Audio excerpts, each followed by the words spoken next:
私はバラベル先生です。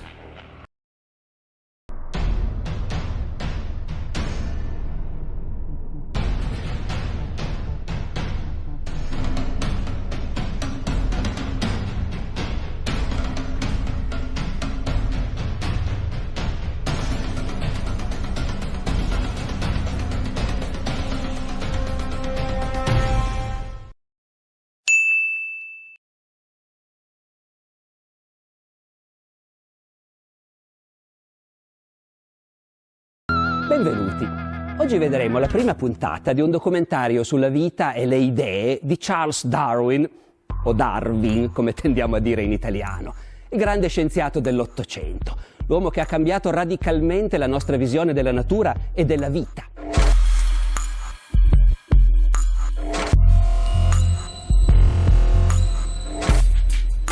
Prima di lui si tendeva a pensare che il mondo naturale fosse un mondo immutabile.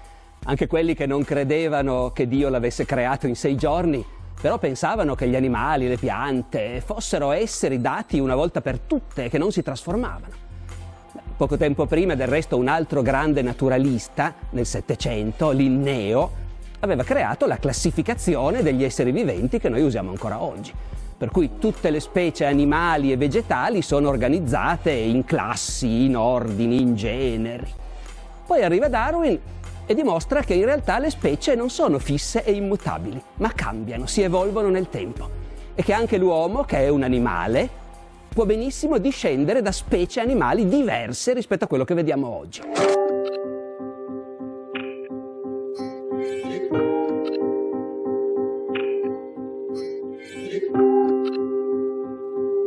Qualcuno magari potrebbe pensare che stiamo parlando di scienza e non di storia, ma non è così. Perché la storia non si occupa soltanto di quello che facevano i nostri antenati, si occupa anche di quello che pensavano. E con le idee di Darwin il modo di pensare e di vedere il mondo degli uomini dell'Ottocento è cambiato completamente.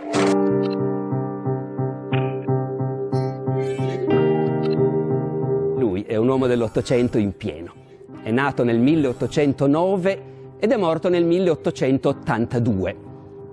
Per capirci, era grossomodo un contemporaneo di Garibaldi, che era nato 1 anno e mezzo prima ed è morto 1 mese e mezzo dopo. Darwin era figlio di una famiglia della piccola aristocrazia rurale inglese, il padre era medico e anche lui era destinato alla medicina. A 16 anni il padre lo manda a studiare all'Università di Edimburgo, che all'epoca era la principale scuola di medicina del Regno Unito. Però la medicina a Darwin non piace. Pare che le operazioni chirurgiche e specialmente le dissezioni dei cadaveri gli dessero fastidio, per cui lascia. Il padre lo manda allora a Cambridge a studiare per diventare pastore anglicano, che era l'altra strada comunemente aperta per un gentiluomo inglese povero. Stavolta Darwin si dà da fare per non deludere il papà e si laurea in teologia. Però nel frattempo ha scoperto la sua vera passione, che sono le scienze naturali. E poi all'improvviso succede il caso che cambierà per sempre non soltanto la vita di Darwin, ma, possiamo dirlo anche se sembra un po' solenne, la storia della civiltà occidentale.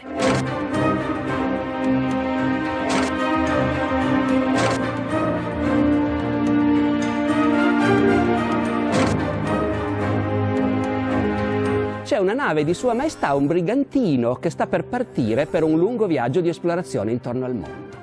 E il capitano offre a Darwin il posto di naturalista di bordo, a titolo gratuito, perché il capitano insiste: non voglio un salariato, voglio un gentiluomo che possa farmi compagnia durante il viaggio. Il retroscena è che la stessa nave aveva già fatto negli anni precedenti un viaggio intorno al mondo e il capitano, essendo l'unico gentiluomo a bordo, qui c'è il sistema di classe inglese ovviamente, il capitano si era talmente annoiato che era caduto in depressione e si era suicidato. Ora il nuovo capitano non vuole correre lo stesso rischio e pretende che a bordo ci sia un gentiluomo. E questo gentiluomo è il giovane Darwin. La nave si chiama il Beagle, che in italiano vuol dire bracchetto. Sarebbe la razza a cui appartiene Snoopy nei fumetti di Charlie Brown. Il viaggio del Beagle è uno dei viaggi leggendari della storia dell'umanità, come quelli di Marco Polo o di Colombo. Ed è durato così a lungo che avremo bisogno di tutta questa prima puntata solo per raccontare i primi 3 anni. Buona visione!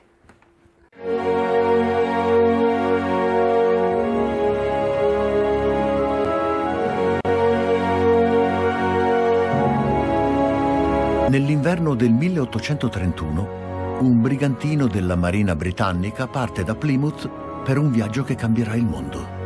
Il suo obiettivo è quello di esplorare le coste del Sud America, ma la HMS Beagle solcherà tutti i mari nel corso della sua navigazione, che durerà 5 anni.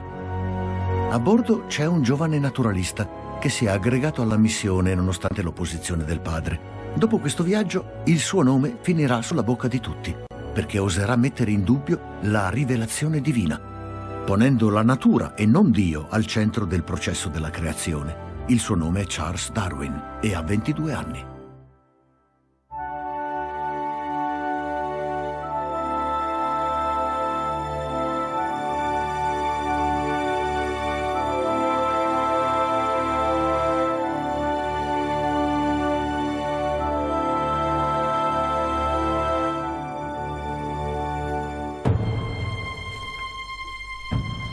Charles Darwin è l'autore della teoria dell'evoluzione, una visione che ha cambiato il mondo del XIX secolo, arrivando fino ai nostri giorni. Nella sua opera fondamentale, L'origine delle specie, teorizza che l'uomo discende da un antenato comune. Questo testo diverrà la base della biologia moderna. I lettori ne ammirano la brillantezza scientifica e l'audacia dell'analisi critica. Ma il saggio ci rivela poco dell'autore e delle lotte che ha dovuto sostenere. Questo scrupoloso scienziato si sentirà chiamare uomo scimmia e condurrà una vita sempre più ritirata, ma in seguito le sue idee rivoluzionarie verranno ampiamente condivise.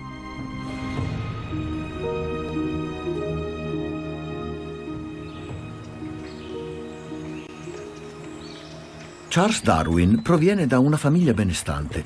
Suo padre è uno stimato medico e suo fratello maggiore ha frequentato la scuola di medicina di Edimburgo. Charles è il figlio minore e ribelle. Il padre di Darwin si preoccupava molto per il suo secondogenito perché, a suo dire, quel ragazzo sembrava buttare via il suo tempo.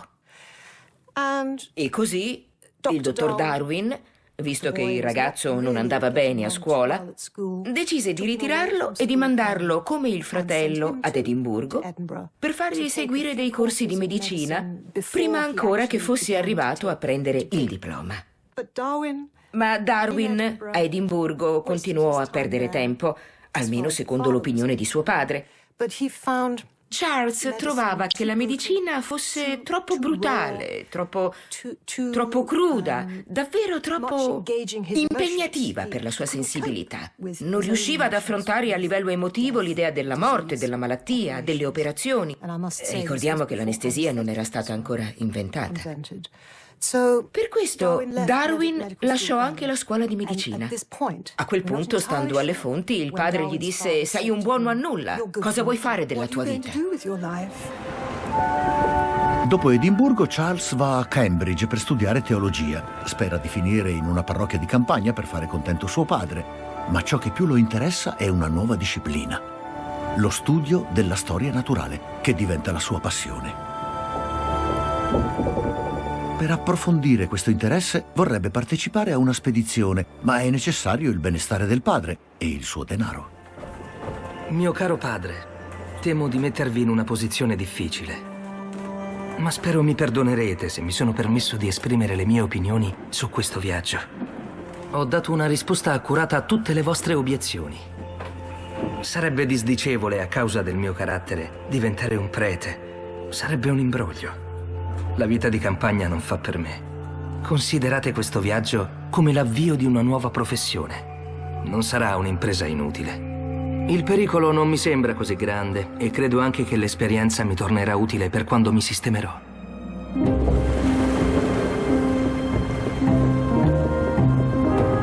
È solo il caso a salvare Darwin da una vita infelice come vicario di un villaggio.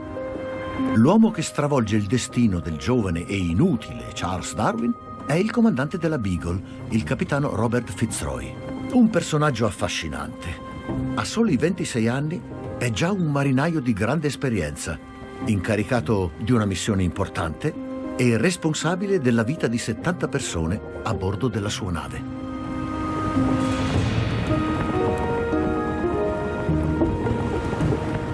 Il capitano Fitzroy aveva già fatto un viaggio con la Beagle, che però era stato interrotto. Mentre stavano effettuando delle mappature di alcune isole a largo del Sud America meridionale, il comandante di un'altra nave della missione si era sparato. Robert Fitzroy non era il comandante in quel momento, ma aveva già esperienza. Conosceva i pericoli, la solitudine e le difficoltà di un viaggio simile. Per evitare i problemi che avevano spinto il suo predecessore al suicidio, gli serviva un compagno, un gentiluomo che potesse finanziare un viaggio intorno al mondo. Fitzroy sentiva che gli sarebbe piaciuto molto avere qualcuno, per compagnia, che non facesse parte del personale di bordo.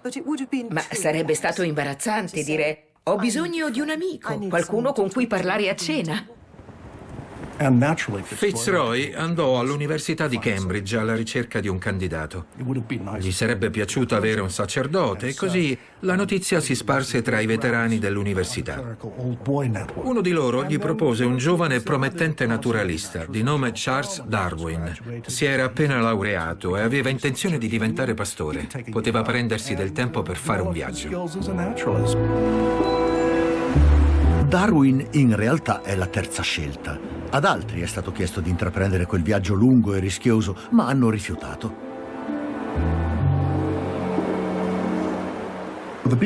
Il viaggio sulla Beagle era il sogno della vera avventura.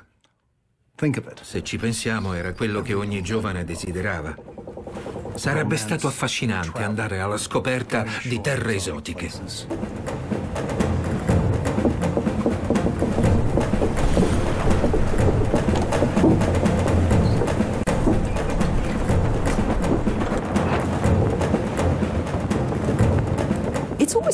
Erano tutti giovanissimi. Fitzroy aveva 26 anni ed era al comando per la seconda volta. Darwin ne aveva 22 e la maggior parte dell'equipaggio era sotto i 30. C'erano anche ragazzi di 14 anni a bordo. Oltre allo scopo principale della missione, Fitzroy ne ha un altro, molto più personale. Il comandante è un aristocratico cristiano e credente con un forte senso patriottico. Si è posto un obiettivo: diffondere la religione cristiana tra le popolazioni indigene del Nuovo Mondo e con essa i valori della vecchia Europa. Vuole civilizzare i selvaggi. Fitzroy intraprese il più straordinario esperimento antropologico dell'epoca. Prese degli indigeni fueggini e li deportò dalla Terra del Fuoco in Inghilterra nel 1829. Quei fueggini vissero nel Regno Unito per 2 anni, mentre lui organizzava il secondo viaggio della Beagle. Fitzroy pagò per far istruire queste persone e gli indigeni vennero sommersi di donazioni da parte degli amici aristocratici del comandante e diventarono delle celebrità nella società del tempo. Ai 4 indigeni catturati vengono dati dei nomi: Jemmy Button, Fuegia Basket, Bot Arbar e York Minster.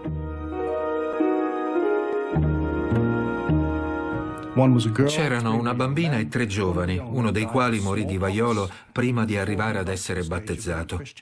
Suppongo sia finito all'inferno. Ma gli altri stavano bene e si accingevano a tornare a casa. Fitzroy li avrebbe riportati nella Terra del Fuoco con un missionario per divulgare la fede. Darwin si mise a ridere quando vide i 3 fueggini abbigliati con tutte le crinoline e le chincaglierie che i londinesi della buona società che frequentavano la chiesa ritenevano necessarie per civilizzare quei giovani individui. In questa impresa Fitzroy mostrò quale fosse il suo carattere. Lui credeva davvero di essere in grado di creare un piccolo avamposto del cristianesimo. In questo progetto riversò il suo straordinario impegno morale e anche la sua forza di volontà, perché l'impresa era molto complicata e per lui era una vera sfida. Ma diede anche prova di grande ingenuità. Era impossibile che funzionasse, ma lui credeva di sì. In seguito Darwin scriverà di Fitzroy: non mi sono mai imbattuto in un uomo con la stessa tempra di Napoleone o di Nelson. Il suo carisma viene percepito da tutti. Il suo più grande difetto come compagno di viaggio è il silenzio austero, causa dell'eccessivo rimuginare. Nel complesso è l'uomo più determinato che io abbia mai incontrato.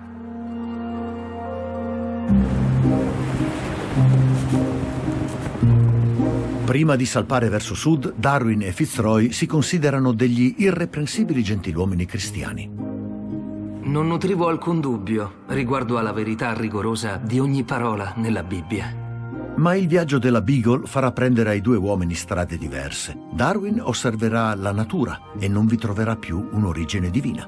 Fitzroy conoscerà una realtà inspiegabile e si rifugierà nella fede più intransigente. Entrambi soffriranno per le loro convinzioni. A bordo della nave il giovane Darwin intraprende un intenso lavoro di raccolta di esemplari. Vuole mettersi alla prova. E per un uomo interessato alle scienze naturali, questa è una straordinaria opportunità. Gran parte di ciò che imbarca è ignota al mondo scientifico. Darwin non si limita a descrivere le creature che trova. Ogni qualvolta sospetta di trovarsi di fronte ad una specie sconosciuta, la analizza accuratamente e tenta di classificarla. Infine conserva i campioni immersi in alcol etilico.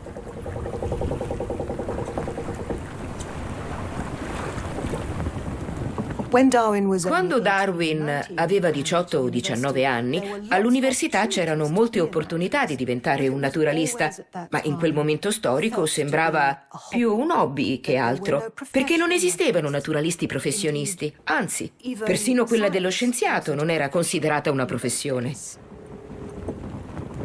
Darwin lavora incessantemente per sviluppare i suoi metodi che gli permetteranno di descrivere molte specie fino ad allora sconosciute. Un uomo di scienza non dovrebbe avere desideri e affetti, ma un semplice cuore di pietra. Nel corso del viaggio, Darwin scopre più di 100 specie diverse, acquisendo lentamente una notevole capacità di osservazione. Niente prima di adesso mi aveva fatto capire che la scienza consiste nel raggruppare i dati, in modo che le conclusioni e le regole vengano tratte da essi. I numerosi campioni che raccoglie riempiono la nave. Il comandante Fitzroy, anch'egli animato da curiosità scientifica, si offre di inviarli in Inghilterra a intervalli regolari. Qui abbiamo uno dei campioni raccolti da Charles Darwin durante il viaggio sulla Beagle. E questi campioni non sono solamente conservati, come vedete, ma vengono utilizzati ancora oggi dai ricercatori stranieri che vengono qui appositamente per studiare questa collezione. Ecco, questo esemplare è quello che dà il nome alla sua specie, è l'individuo di riferimento per la sua classificazione. È importante individuare questi rappresentanti perché la natura, come sappiamo, ha una grande varietà. Ci sono oltre 29.000 specie di pesci che conosciamo ad oggi e altre stanno per essere classificate. A livello globale, per coloro che lavorano nelle scienze biologiche, è importante avere punti di riferimento immediati. Per questo è stato necessario inventare un linguaggio comune. Carl von Linné creò un primo sistema indicando generi e specie in latino, la nomenclatura binominale. Darwin continuò a usare quel metodo. Non era il primo naturalista a raccogliere dei campioni, ma sapeva che quel viaggio era un'occasione unica per andare alla ricerca di nuovi organismi. Infatti scoprì moltissime nuove specie.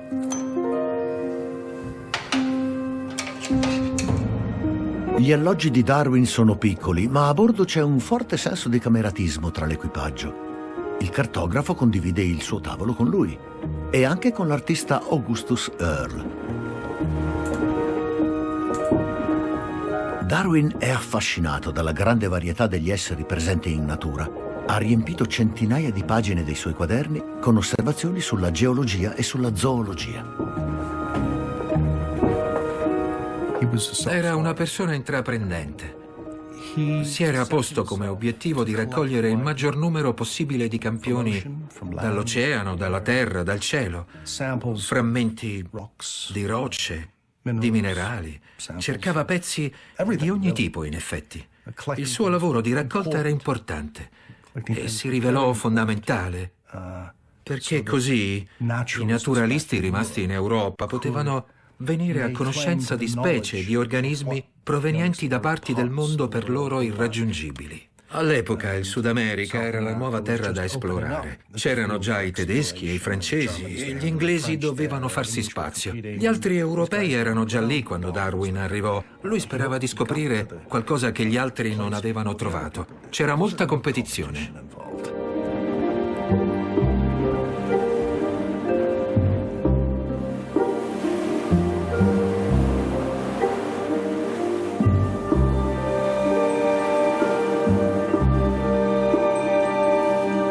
Dopo aver attraversato l'Atlantico, la Beagle approda finalmente in Brasile nell'aprile del 1832. Darwin ne è sollevato poiché ha sofferto terribilmente di mal di mare per tutto il viaggio.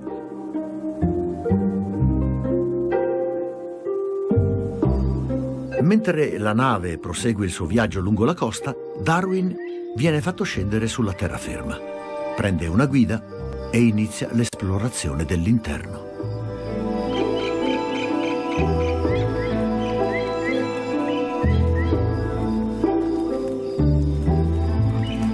Darwin trascorre la maggior parte dei 5 anni di spedizione sulla terraferma, va in esplorazione e raccoglie sempre nuovi esemplari.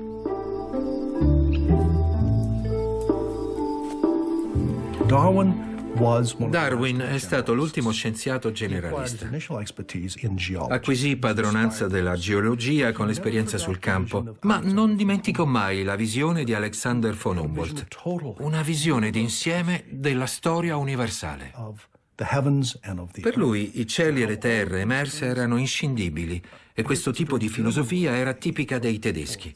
Era piuttosto inusuale per un uomo inglese privilegiare una visione d'insieme piuttosto che del singolo dettaglio. Ma questa è una prospettiva che Darwin non abbandonò mai dopo aver letto i saggi di Alexander von Humboldt. L'esploratore e botanico tedesco Alexander von Humboldt aveva preceduto Darwin di 50 anni nell'esplorazione del Sud America. Humboldt era un uomo del XVIII secolo. La sua opera abbracciava varie discipline e la sua influenza è stata enorme. La sua visione era quella di un mondo ordinato dove ogni elemento aveva un suo posto. Ma la visione di Darwin era differente. Darwin era rimasto molto colpito dalle immagini della foresta pluviale che aveva visto durante la preparazione al viaggio. Erano delle stampe realizzate da un artista tedesco di nome Johann Moritz Urgendas, che aveva visitato la foresta prima di Darwin e ritratto diverse immagini. Quindi Darwin vide le stampe e se andiamo a guardare i dettagli, ciò che risalta è il sistema apparentemente caotico della foresta pluviale. Ecco, Humboldt e Darwin avevano un approccio un po' diverso. Humboldt vedeva questa foresta come una specie di bellissimo e rigoglioso giardino dell'Eden, mentre invece Darwin preferiva concentrarsi sui dettagli, i tronchi marci e i rettili che strisciavano all'interno di essi, ma anche lui era colpito da questa forte connessione tra gli elementi vivi e quelli morti. Vi intravedeva una sorta di ciclo incessante.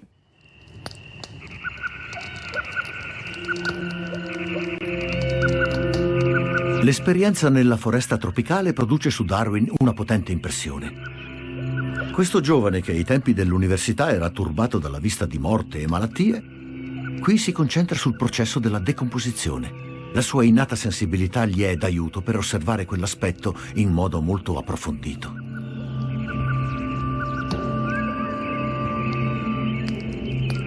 La varietà della foresta pluviale lo affascina. Qui convivono migliaia di specie. Darwin continua a raccogliere e a classificare. Vuole capire e trovare spiegazioni. In tarda età, di questa esperienza scriverà. Non c'è limite alla quantità di cambiamenti, alla bellezza e alla complessa infinità dei reciproci rapporti tra gli esseri organici. Interagiscono l'uno con l'altro e ognuno con l'ambiente che li circonda. Ogni cambiamento viene innescato dalla forza di selezione della natura, poiché solo il più adatto sopravvive. Un naturalista che cercava di spiegare come accadevano le cose, all'epoca era detto anche filosofo della natura. A Darwin interessavano le cause. Non era un semplice classificatore o un esploratore. Lui voleva scoprire il motivo per cui le cose apparivano nel modo in cui le vedeva, o perché gli eventi si verificavano secondo certe dinamiche.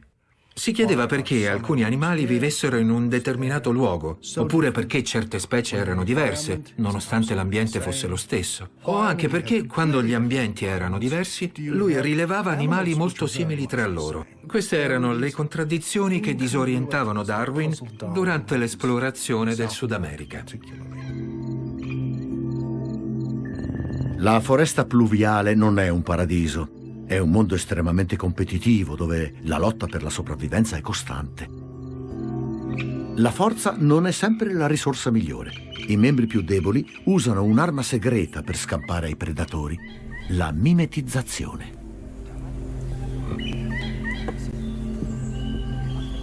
Per via delle settimane trascorse nella foresta pluviale brasiliana, Darwin conosce una profonda crisi religiosa, poiché scopre un mondo dove la natura è in continua evoluzione attraverso la morte, la decomposizione e la rinascita. Tutto questo è in contrasto con l'idea di un creatore divino.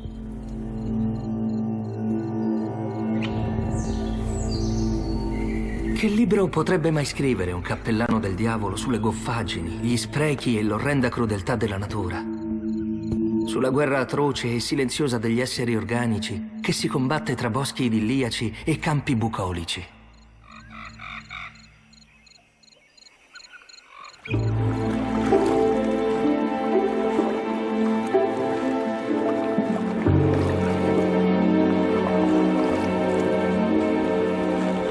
Quando Darwin torna a bordo della Beagle, viene colto da una febbre inspiegabile che lo tormenta per giorni. Questa malattia lo accompagnerà per il resto della sua vita. Forse aveva contratto un'infezione sulla nave, poteva essere stato contagiato da qualche virus, oppure era affetto da lupus, o si trattava di un disturbo di una natura del tutto diversa. Ci sono molti motivi che possono aver causato il suo cattivo stato di salute. Alcuni suggeriscono che potrebbe addirittura aver avuto dei problemi di natura psicologica per il tipo di lavoro che svolgeva. L'organismo di Darwin manifestava quello che accadeva nella sua mente. Lo stress a cui si era sottoposto era difficile da sostenere. Non si trattava di ipocondria, non immaginava i suoi malanni. La sua mente lavorava fino allo stremo. Lo studio della classificazione delle specie lo affaticava, così come i rapporti personali. Una banale discussione poteva generare in lui dei problemi di natura gastrica. Prova di ciò è il fatto che migliorò notevolmente dopo aver pubblicato il suo ultimo libro sull'evoluzione.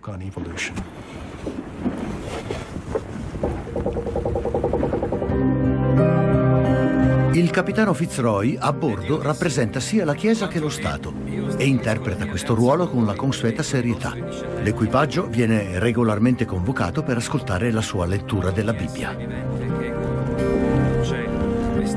E bestie selvatiche, con tutti gli animali che sono usciti dall'arca. Io stabilisco la mia alleanza con voi. Non sarà più distrutto nessun vivente. A bordo della Beagle tenevo una ligia condotta religiosa. Spesso venivo deriso da alcuni membri dell'equipaggio per aver citato la Bibbia come fonte indiscussa di verità e moralità.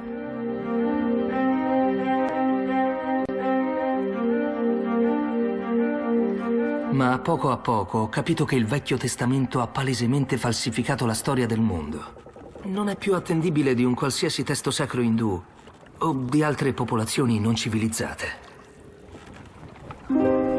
La tradizione cristiana afferma che vi sono stati una creazione e un diluvio universale, che il mondo è stato creato in 6 giorni e che ciò che è generato è immutabile.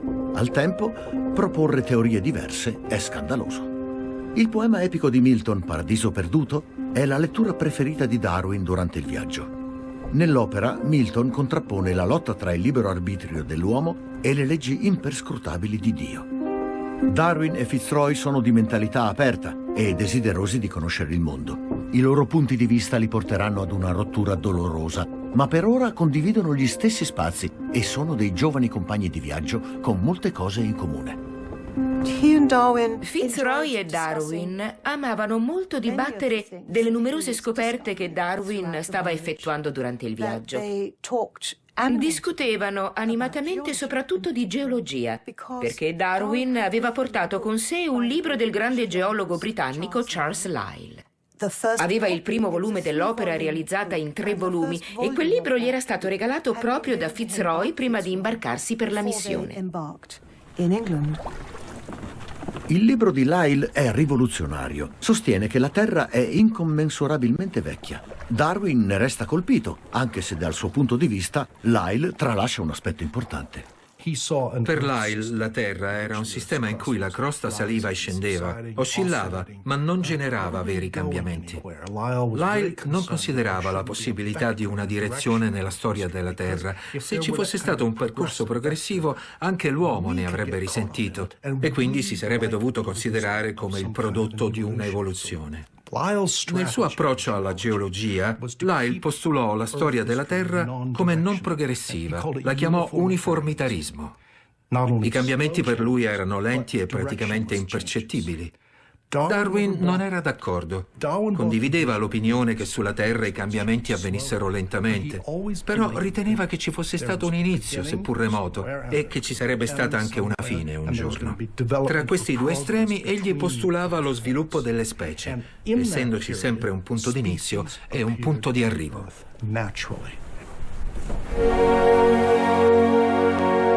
Con il proseguire della missione, l'umore di Fitzroy diventa più cupo. È stato molto gentile con me, ma era un uomo con cui era difficile entrare in confidenza, forse per via delle nostre differenze. Avevamo diversi alterchi e quando il suo umore mutava, diventava irragionevole.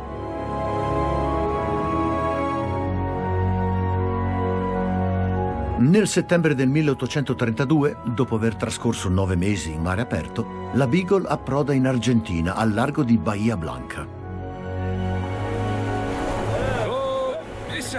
Una volta a terra, Darwin individua una piccola scogliera che sfrutta come terreno di sperimentazione per un'analisi geologica.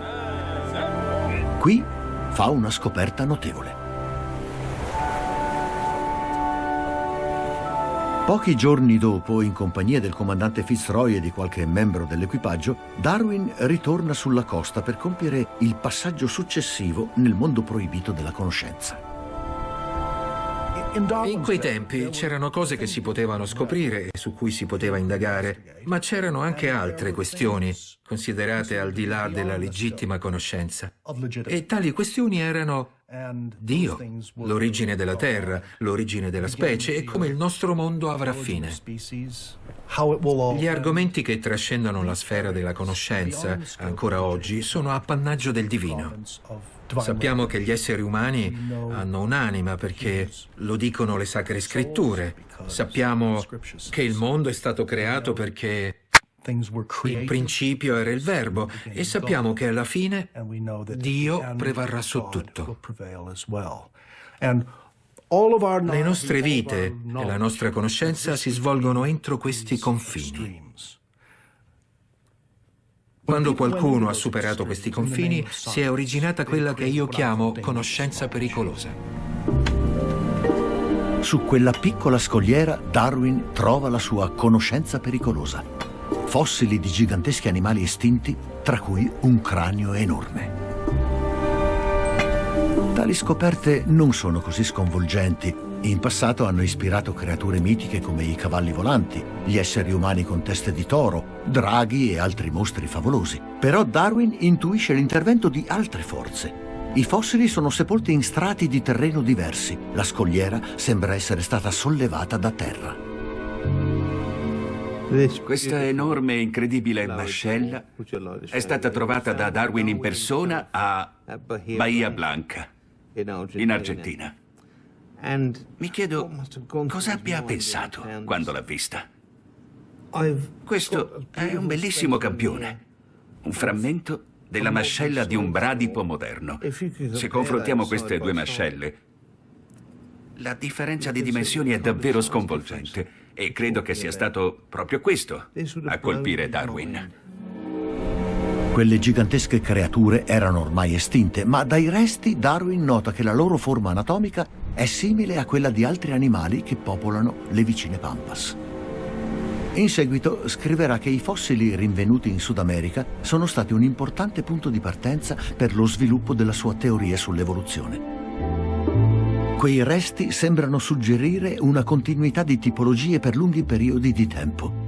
Darwin inizia a ipotizzare che ci siano dei legami familiari tra specie diverse, anche se lontane tra loro per epoca o area geografica, e si concentra su ciò che possono significare tali similitudini.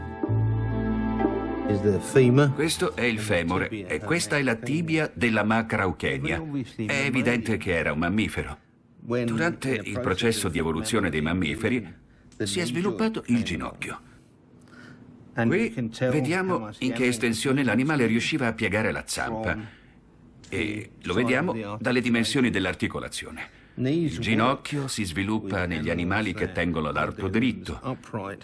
Questa è una tipica struttura da mammifero e ci dimostra chiaramente che questo animale, dalla forma insolita, era un mammifero. Darwin ha una conoscenza rudimentale dell'anatomia, tuttavia intuisce immediatamente l'importanza della sua scoperta. Imballa con cura le ossa nelle casse e le fa recapitare a Richard Owen a Londra. La scelta del destinatario era piuttosto scontata. Owen era l'anatomista più eminente del Regno Unito, l'uomo perfetto per analizzare questo materiale. Questa era roba da luminari. Non poteva essere sottoposta a chiunque. Erano necessarie le persone migliori del settore. Ecco, era materiale prezioso.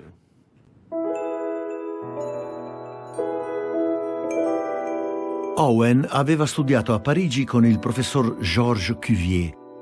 Partendo dai fossili rinvenuti dagli scavi, Cuvier era stato il primo a ipotizzare che alcune specie si fossero estinte. I teologi avevano replicato che quegli animali erano morti perché troppo grandi per salire sull'arca di Noè. Ma Dio avrebbe creato una specie per poi farla morire annegata? O questa era opera della natura? L'anatomia comparata, una nuova branca della scienza promossa da Cuvier, cercava una spiegazione. Darwin ricorrerà spesso all'anatomia comparata per formulare la sua teoria della selezione naturale, di cui la grande varietà di animali, piante e pesci che ha raccolto nel viaggio con la Beagle sarà il fondamento. L'anatomia comparata è una scienza che permette di mettere a confronto le strutture di organismi diversi. Il grande numero di scheletri qui presenti è la prova lampante che dietro questa grande diversità si cela un'unica struttura che è alla base di tutti gli organismi viventi. Questo è evidente quando si osserva una balena. La pinna anteriore non presenta somiglianze con un braccio umano, per esempio. Ma quando si analizza lo scheletro, vediamo che dietro l'omoplata ci sono le stesse ossa che hanno gli esseri umani, e quasi negli stessi punti. Quest'osso della balena noi ce l'abbiamo qui. La struttura stessa è esattamente come la nostra. Vediamo l'ulna e il radio come nel nostro avambraccio, e infine c'è una mano con delle dita. Mettere a confronto l'anatomia di scheletri di specie diverse è un approccio del tutto rivoluzionario per determinare rapporti di parentela tra animali ed esseri umani. Cuvier era convinto che tutti gli organi e gli arti di un organismo fossero in relazione gli uni con gli altri e che funzionassero all'unisono. C'era un unico grande progetto alla base?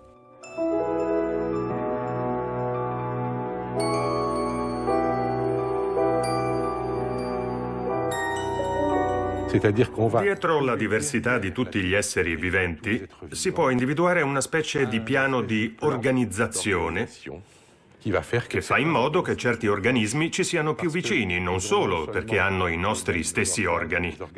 L'osso che vediamo della balena corrisponde a quello che io ho qui, nel mio avambraccio. Questo perché un osso in una specie è omologo all'osso di un'altra. Magari in altre specie le trasformazioni sono state più estese e quindi si trovano più distanti da me nell'albero genealogico, e questo concetto sarà fondamentale per le teorie di Darwin. Dietro l'esistenza di un destino comune, i cristiani hanno sempre visto la presenza di Dio. Per Darwin, invece, queste similitudini suggeriscono una comune origine che si è trasformata nel tempo. L'adattamento degli animali lo incuriosisce.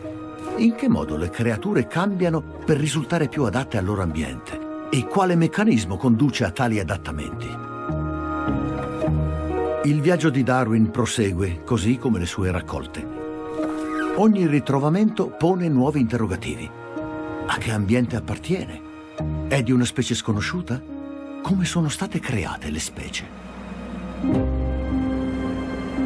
Mentre Darwin è alle prese con il tentativo di spiegare la varietà del mondo naturale, Fitzroy sta per intraprendere i suoi esperimenti sulla natura umana. Dopo 6 mesi di estenuante lavoro lungo la costa orientale del Sud America, la Beagle salpa in direzione sud da Bahia Blanca. L'obiettivo è la punta meridionale del continente, la Terra del Fuoco. In questa costa tetra e desolata, Fitzroy spera di stabilire un avamposto di civilizzazione. Per il comandante la civiltà è inscindibile dal cristianesimo. Egli vi riconduce i fuegini deportati insieme a un sacerdote per creare una missione religiosa in quelle isole remote.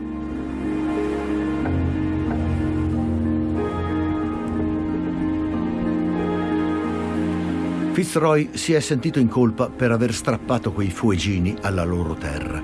Questa è la sua occasione di redimersi.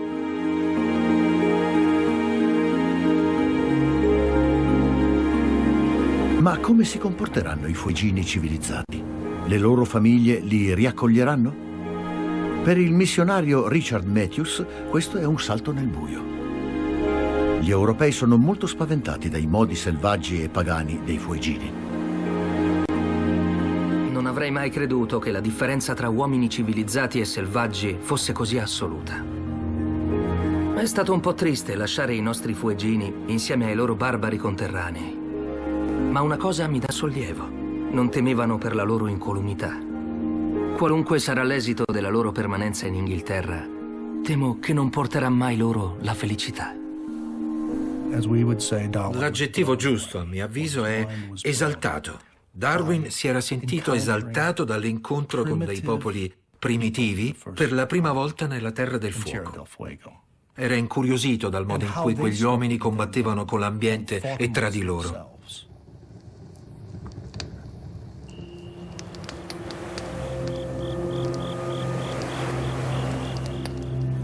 Credo che in questa zona del Sud America l'uomo viva a uno stadio di sviluppo inferiore che in altre parti del mondo. Nel suo ambiente naturale, un fuegino è simile a un animale selvatico. È una creatura da temere.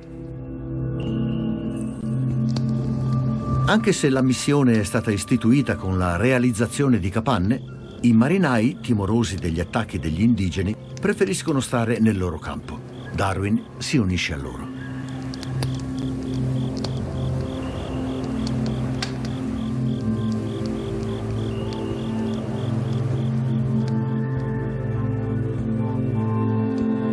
Era il mio turno di guardia, fino all'una. C'è qualcosa di molto solenne nelle pratiche degli indigeni. Un pensiero mi ha attraversato la mente, che in questo modo vivevano i nostri antenati.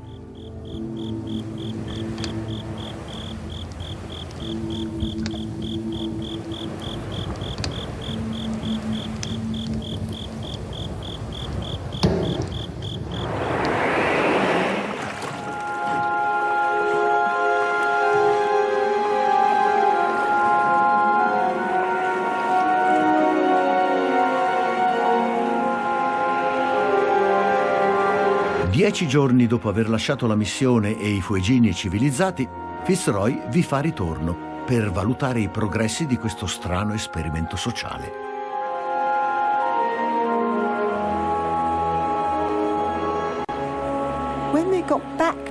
Quando tornarono nella Terra del Fuoco, il capitano comprese che il suo progetto era fallito.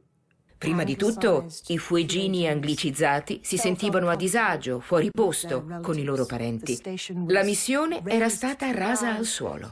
Il missionario piangeva, voleva che lo riportassero a bordo della nave e si rifiutava di restare un minuto di più. Era terrorizzato. L'esperimento di tentare la civilizzazione attraverso il cristianesimo è un totale fallimento. Fitzroy era distrutto.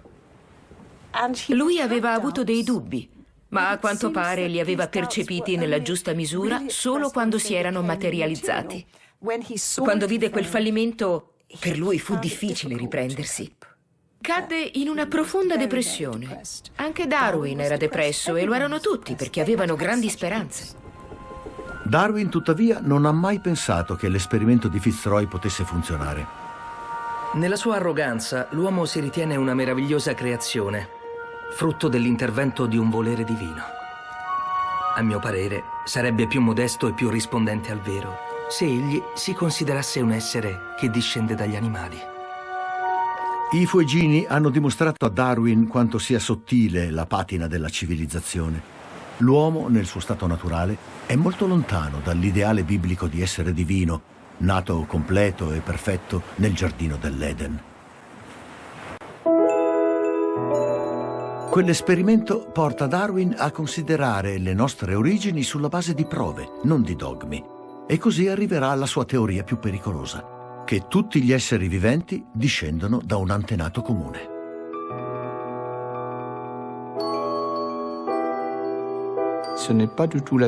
Non è affatto la stessa cosa dire che l'uomo è solo un ramo tra migliaia, tra milioni di altri rami, o che invece è il bocciolo all'estremità dell'albero, vale a dire il gradino finale della scala di Giacobbe, prima di arrivare agli angeli e a Dio.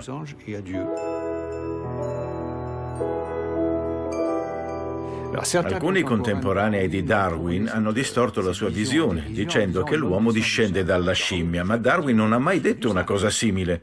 Lui sosteneva solo che l'uomo fosse un primate in mezzo ad altri primati.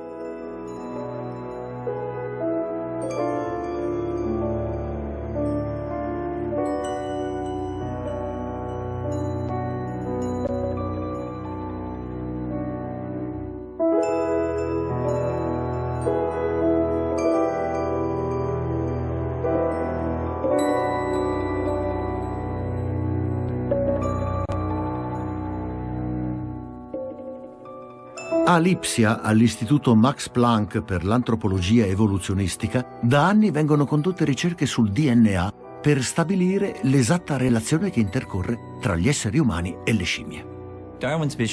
Darwin aveva ipotizzato l'esistenza di un unico antenato comune e affermava che ogni essere vivente potesse essere ricondotto a quell'antenato. La scienza ha tentato di approfondire quelle questioni.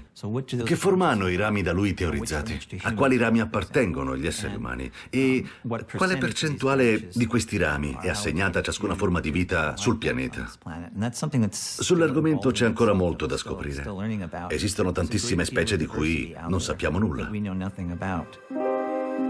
L'analisi del DNA ha stabilito quali siano i rapporti nella nostra famiglia dei primati. L'uomo e la scimmia sono lontani cugini. Non discendono l'uno dall'altra, ma hanno un antenato in comune. Ripercorrendo a ritroso il nostro albero genealogico, potremmo individuare il momento esatto, circa 7 milioni di anni fa, in cui il ramo comune si è biforcato. Un'estremità ha portato alla scimmia, l'altra al genere Homo e infine a noi. Non esiste più un vertice della creazione, ma milioni di forme di vita che convivono nel mondo. L'albero genealogico somiglia più a un cespuglio dalla struttura a corallo. Sulla punta di tutti i rami ci sono le specie viventi che abitano la Terra ai nostri giorni.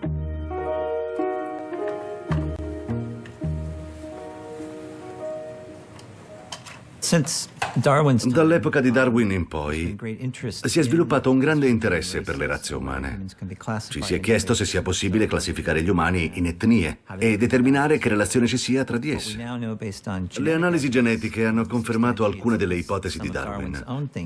Per esempio, che anche se ci sono diverse tipologie di esseri umani, o meglio, quelle che a noi appaiono diverse, sotto la patina, al di là dell'apparenza e delle differenze visibili, gli esseri umani sono geneticamente uguali tra loro.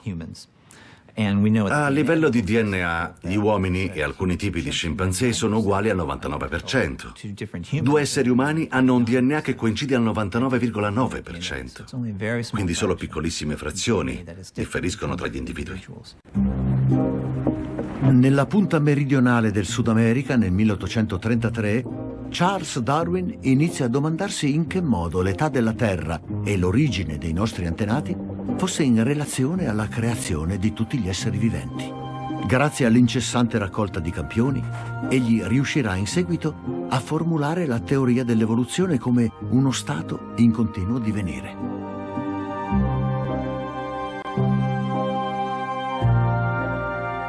La selezione naturale passa al vaglio tutte le minime variazioni che avvengono nel mondo. Respinge ciò che è cattivo, preserva e migliora ciò che è buono, lavora in silenzio e senza farsi percepire. La Beagle prosegue nella sua missione di mappatura delle sconfinate coste del Sud America.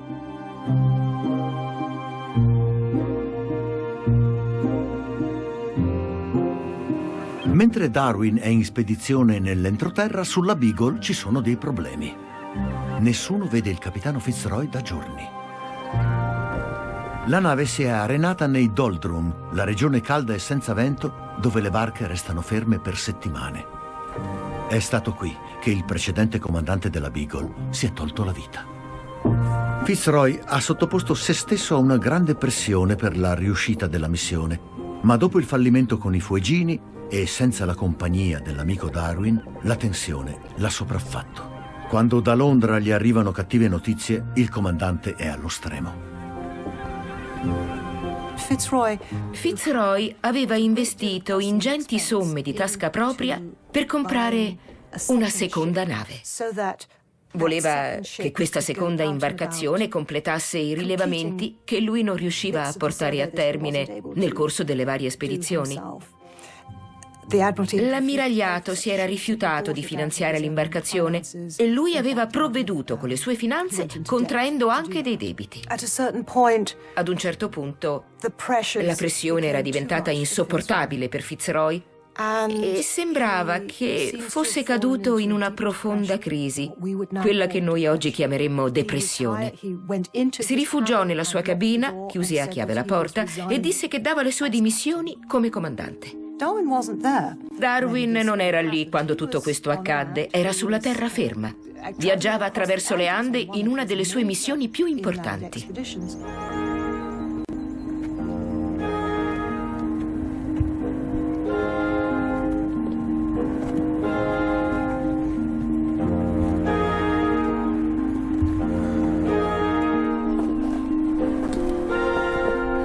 Sulla catena andina, Darwin si imbatte in conchiglie fossilizzate. In che modo quelle conchiglie abbiano raggiunto quell'alta quota è un mistero. Darwin rifiuta di credere che ce l'abbia messe Dio per confondere gli scienziati.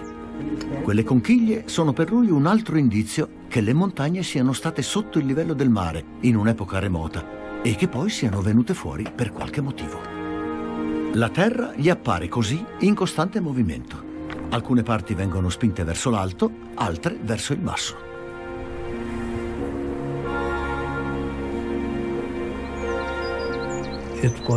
Una cosa che lo lasciava molto perplesso era la forma delle coste sudamericane. Poco a poco iniziò a riflettere sulla forma complessiva del continente. Darwin voleva capire perché il Sud America avesse proprio quella forma. I teologi calcolavano che la Terra fosse stata creata nel 4004 a.C. e che quindi avesse circa 6.000 anni. Per Darwin, invece, la Terra doveva essere molto più vecchia per aver ospitato una simile varietà di fossili. Era certo che il processo di adattamento delle creature durasse milioni di anni. La Terra era senz'altro più vecchia.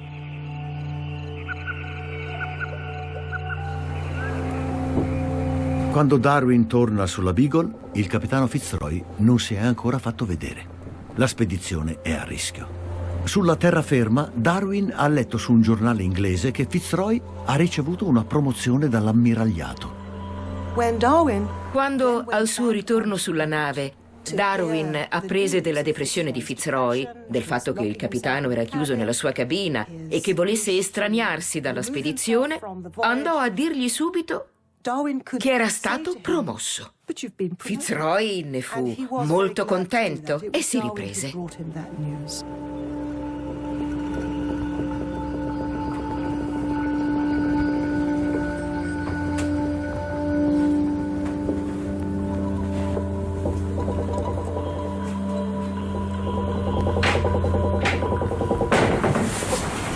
Con sollievo di Darwin e di tutto l'equipaggio, Fitzroy riprende il comando. Il primo ufficiale non ha spedito la lettera di dimissioni indirizzata all'ammiragliato e ora la restituisce al capitano. La Beagle ha doppiato Capo Horn, ha esplorato le coste sudamericane e ha affrontato tempeste e malattie. Il capitano Fitzroy è stato sul punto di ritirarsi, ma il viaggio continua. Li attende l'Oceano Pacifico, con le famose isole Galapagos, l'Australia e le isole Cocos. Ci saranno tempeste e bel tempo, scoperte e delusioni. La Beagle solcherà i mari per altri 2 anni prima di fare il ritorno in Inghilterra. Il giovane filosofo naturalista a bordo sarà un altro uomo al suo ritorno. Un uomo destinato a cambiare il mondo.